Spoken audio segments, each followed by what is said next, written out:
I'm fascinated by... how long have you been doing this, by the way? So look, Council Watch itself has been around since 2001. We were formerly called Ratepayers Victoria. Yeah. And, you know, that's a bit of an older sort of style model about the old, you know, club of ratepayers. So we probably transformed into Council Watch 2 or 3 years ago and really reset what we were doing around, you know, keeping councils honest and research and advocacy and, you know, producing a lot of information that was factual rather than rhetoric. And it's seen us kind of explode, which is really good. And you look after or you keep a watch on councils all over the whole country? We do. So we primarily started in Victoria where there's 79 councils. But interestingly, what we found was that the same issues in a lot of ways, of course, local variations, because every community is a little different, but the same sort of governance and organisational issues that we found in Victorian councils, the problems were actually very similar across the country. And, you know, if I could sum it up to say there's literally a disconnect between what the administration do and deliver and what the ordinary expectations of any Australian are around what their council should be doing. And I think that's what's seen us explode, that councils are kind of in their own world and residents are saying, why can't you hear us? You're not doing what we want. Mm-hmm. Les Ellicus is with me at the dining room table. Awesome. Dean, you've got a real interest in your local council. Well, I have, Dean. You actually go to meetings, don't you? For 35 years, I must be a troubled soul to have to go to council meetings and ask gallery questions and make deputations and the alike. But my council, which I've lived in for 35 odd years, actually 39 years now, is Mitcham Council. And Fantastic. Mitcham Council was the subject of The Voice. They want to put $40,000 towards the Yes campaign, and I was one of the people quite instrumental in being vocal against that. My argument was, number one, council shouldn't have an input into that. Number two, Absolutely. council shouldn't be committing ratepayers' money to it as a second issue, but part of that second issue was the council shouldn't be, if they were going to do it with public consent, they shouldn't be doing it only to one side and not the other side. Mm-hmm. So there was an issue of fairness and equity there.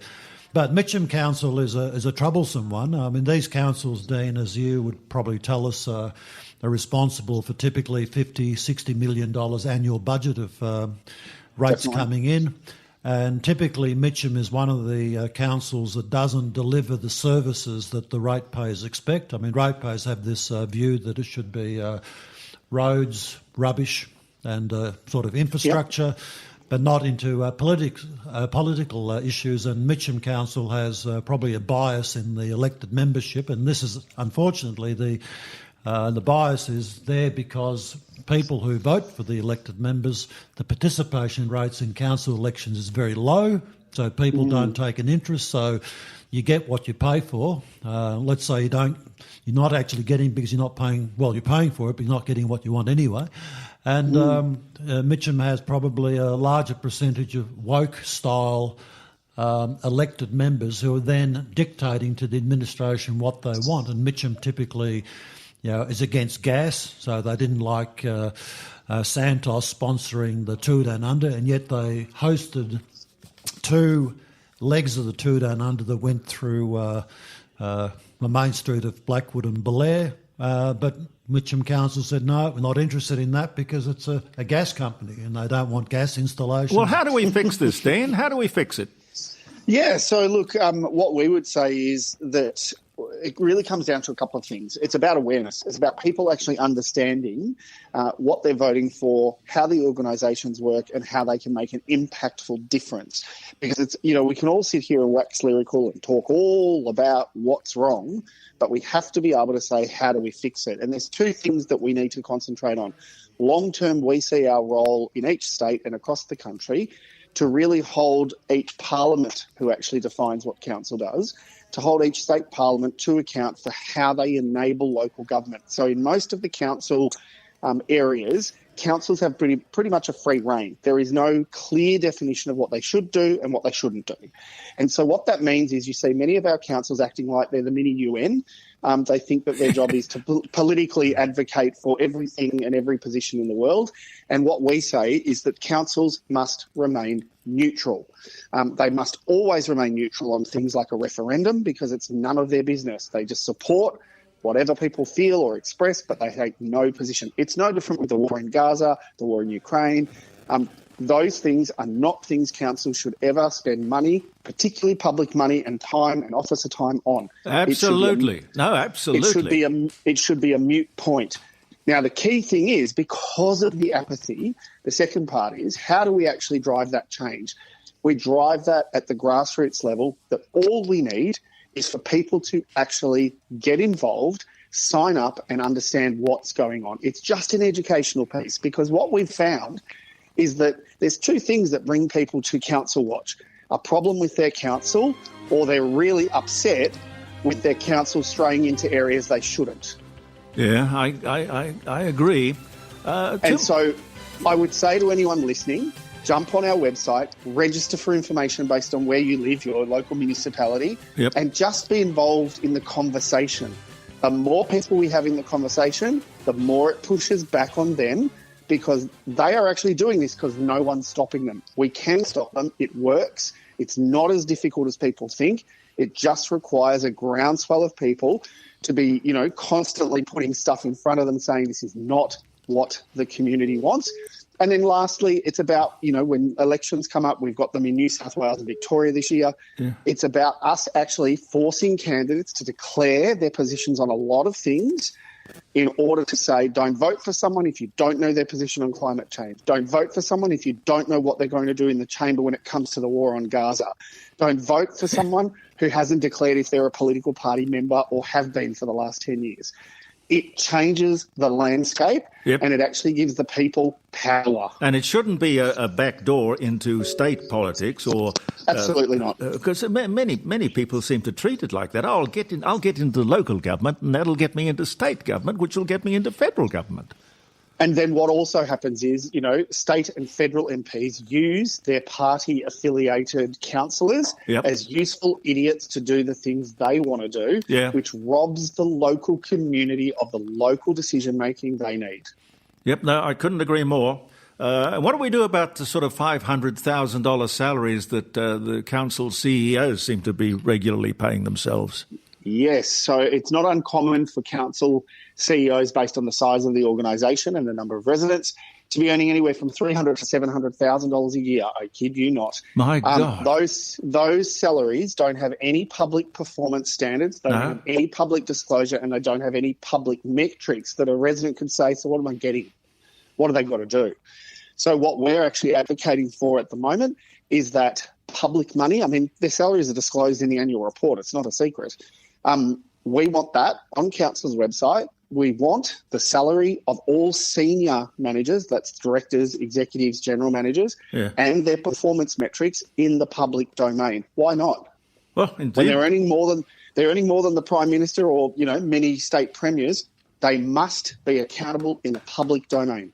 And Dean, look, I went to a meeting during the week where a number of residents were interested to learn about Council Watch and learn about what councils do, and I was absolutely floored by the fact they had no idea that councils meet at least once a month with full council meetings. They had no idea that the agenda was published on the council internet. They had no idea about the size of budgets. They had no idea about anything, what council was doing, except they realised their verges weren't being maintained, the roads were in poor condition, rates are too high. Mitcham Council, over 3 years, the rate rises amount to about 20%. And in this cost of living crisis, and this is the problem, I think. We were talking before about early learning, teaching kids as young as 3 or indoctrinating them with social engineering. The problem is human beings now are under so much pressure with cost of living and surviving that they're forgetting and almost ignoring where these cost of living rises are coming from. And CPI, for example, the latest data didn't show us the rises in percentage of council rates across the country, and that should be shown because some councils have, as you know, had significant council rate rises and will continue to do so because everyone's costs are going up. Well, we want councils all across Australia to follow in Victoria's lead. It's not perfect, but we can certainly, start there. We want rate capping in every single state. And the reason we want that is because what we have found in all of the evidence and all of the research and all of the studying of expenditure, hiring, etc. across councils is that the vast majority of increases are literally just thrown back on more administration staff. They are not delivering better roads, better footpaths, more parks and gardens, cleaner streets. They're not doing those things at all. They are doing one of two things: hiring more staff in the bureaucracy to tell them how good they are and write more garbage policy that means nothing to the average ratepayer whilst they're struggling to put food on their table, or they are building monoliths and, mausoleums to their own wonderfulness in their own community that they don't necessarily have the science and the data and the business case to prove was needed. They'll go off and spend $50 or $100 million on a new aquatic centre that wasn't actually in a business case, or a new stadium or a new something, and then they'll be worried all about the plaque that they put on it to say, look what we did, so that the next elections we look like we built stuff. What we know is councils have billions of dollars of infrastructure that is not being maintained properly, and that they keep incessantly wanting to build stuff that they don't have a business case for. And cut ribbons. Correct. Well, and the CEOs don't know how to manage public assets. That's the truth. I'm surprised they haven't assassinated you, Dean. Let me just say, it's this is an interesting life. I polarise. Unfortunately, I think Council Watch polarises. I have so many people in the industry that love what we do, good councillors, some good staff, and they regularly reach out and encourage us, which is so fantastic to see. And then there's a lot who literally do not like what we do and would rather that I didn't exist. We're not going anywhere. We're booming. We're growing. And it's a groundswell of people saying we just want what's fair. We are sick of being taken advantage of. Okay, now your website, people can, I take it, join your Council Watch or support you in some way? It's absolutely free. Absolutely. So you go to our website, councilwatch.com.au, join for free, pop in your council, and we'll curate the information we send you based on localised issues. You don't necessarily want to know what's happening in the Northern Territory if you live in South Australia. So we'll feed that information through to you, and we'll get you involved. And you kind of watch, learn, get involved on your terms. You can take a more active role. You can just take a passive role and read. We'll send petitions. We'll send information, and you choose how you actually get involved. And if you like what we do, you can donate. Great, no problem. We're not here to get your wallet. There's enough of them in council doing that. We're here to simply help. We're here to simply help you feel like you can be empowered to do something to help us change the system. Okay, Dean, good to talk to you, and more strength to your arm. Thank you, gentlemen. Have a fantastic Friday. We will. You too. Cheers. Dean Hurlston, ladies and gentlemen. He's the president of the Council Watch. Okay.